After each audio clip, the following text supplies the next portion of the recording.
Hello, my name is Patricia Restrepo, and I am the Exhibitions Manager and Assistant Curator at CAM. Today we're going on a field trip to visit the studio of the artist Angel Oloshove. Angel is a beloved Houston-based artist who creates sculptural work and works on paper that experiment with painterly materiality. Her work was featured in CAM's 2015 exhibition, Texas Design Now. As you will see, she often uses glazes to achieve surprising form and color, including her iconic rainbow fade. Angel's color palette is influenced by Texas's big skies. Her sculptural ceramics unite the demands of functional pottery against more transcendental concerns. Angel studied painting and drawing at the California College of Arts in Oakland. She honed her powerful voice in clay after working as a toy designer in Tokyo for 6 years, and later working as a studio tech at the Museum of Fine Arts Houston in the ceramics department. Let's head over to Angel's studio. Hi there, Angel here. We're at Art Farm in the Big Red Barn. I'm going to show you my studio. So this is my work table, my clean material work table, and this is my bookshelf, which I have painted because I cannot be stopped. What is in my bookshelf? Dun, dun, dun. We have a bunch of glazes, dry materials, packing tape. Let's see. And most importantly, these are my books that I keep here at my studio. I have tons more ceramics books that I keep at home because they're a little bit nicer and cleaner, and so I don't get them in here all nasty. So what do we got here? We got some Hans Arp, we got Klaus Oldenburg, Tibetan Buddhism, Navajo and Tibetan Sacred Wisdom, Circle of Spirit, Katsu Kimura packaging. This is a great book about packaging design, like the height of packaging design in the 80s. Prints by sculptors. It's a whole book of printmaking by sculptors, which I'm very interested in. Vitamin C, Dinner Party. This is awesome. It's got all these letters that Judy Chicago wrote and the journey, her journey to like finishing the dinner party. Super interesting. Classic Clay's Tectonic Shift, Mason Price Vulgus, right? I love this book, Dirt on Delight, Impulses That Form Clay. It is so well loved that it's literally just like sheets of paper floating around. So check that one out if you're interested. Tantra Song, which I lost the cover to, Tantric Paintings, totally beautiful. And least we forget, Shifting Paradigms in Contemporary Ceramics. This is the whole collection, Garth Clark, Mark Del Vecchio collection that is at the MFH here in Houston. Here is the second drawer of my flat file. So this is how I store things. You come in here and flip through all the monoprints. This was organized by a friend of mine who is in charge of papers at the museum. I'm not usually this good at organizing, so thank you to him. I have some selections pulled out for studio visits.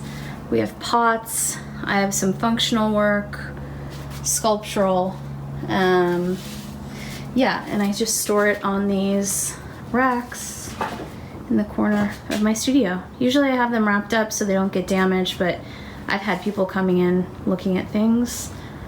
Here are two other really big pieces. Now we've seen all three sections of my studio and modes of working. So what does this all mean? We've seen the monoprints, works on paper. We've seen the hand-built ceramic sculpture, these, right? The sculptures really live within the context of gallery and exhibition space. That's what they're created for. That is the context that this work is viewed in. The third piece is, why does she have these wheels to throw stuff? How does she make the sculptures? Is it thrown on the wheel? No. So the wheel is the third piece, which is my functional wear, which is right up here. And I'll pull one down for you. So I do make a line of functional work. The thing that differentiates these from other processes is the functional work. I have a set amount of forms and then a set amount of palettes that I work with. So there's two cup shapes, 5 vessel shapes, 2 scales of the vessel, and then like each colorway has a name. So this is a new one, and it's color is called Swamp Mist, and it kind of matches my hair right now, which is funny. We start looking like the things that are around us.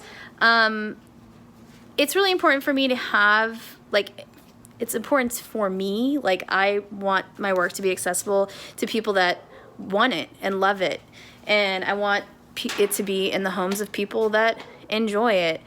So that's why I create functional work. This really is coming from my background as a designer. I worked in Tokyo doing graphic design and toy design for 6 years, and so there's a lot of similar thought processes in thinking for a season, thinking about different colorways for design choice.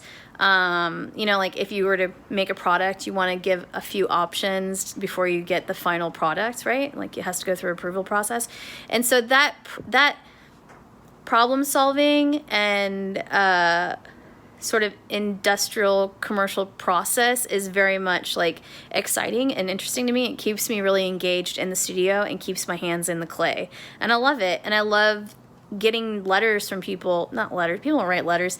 I love getting emails and DMs from people that tell me they like living with my work, and they'll send pictures of like a picture of their coffee in the morning or a bunch of flowers they picked in their house. And it's very touching to me to know that my work lives on as a special thing in somebody's life. So that's it. We got works on paper, we got sculpture, we got pots. So as I was saying earlier, my first studio was in a barn. When I was 11 or 12 years old, I took the second floor of our like old cinder block barn, and I decided like this was my place. I'm gonna be an artist, I'm gonna paint, and I'm gonna listen to records up here, and this is the spot. So we had this cinder block barn that my grandfather built around like 1940, and I convinced my dad to help me move one of those big console living room record players up to the second story, and then I ran an extension cord and I would listen to records, and I had an old like armchair up there like pointed out towards the window, like looking over the snowy fields of Michigan, just like brooding and painting as a teenager. So I feel very comfortable and happy to be back in this space, in a barn space, in nature. I mean, it's really funny. I'll show you in a minute, but we have plants growing through the walls, and creatures come large and small. So here is the back side of the barn. This is the lean-to where my kiln is, and I have this space out here. Sometimes I'll put out folding tables while I'm glazing so they can sit in the sun to dry. The sun is super hot here in Houston in the summertime, so that really helps. This is my kiln. You can see my hand, like Vanna White style, right? I fire mostly to low fire, or 5-6 is the highest I go. So that's pretty much the ranges that I'm working in. Out here is where I glaze. So it's nice open air. I don't have to worry about, you know, dust and all that. Everything I can hose down. I mean, it's like literally nature.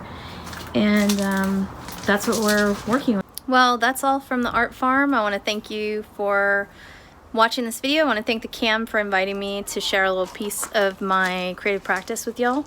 And let's finish it out with a shot of a little chicken baby.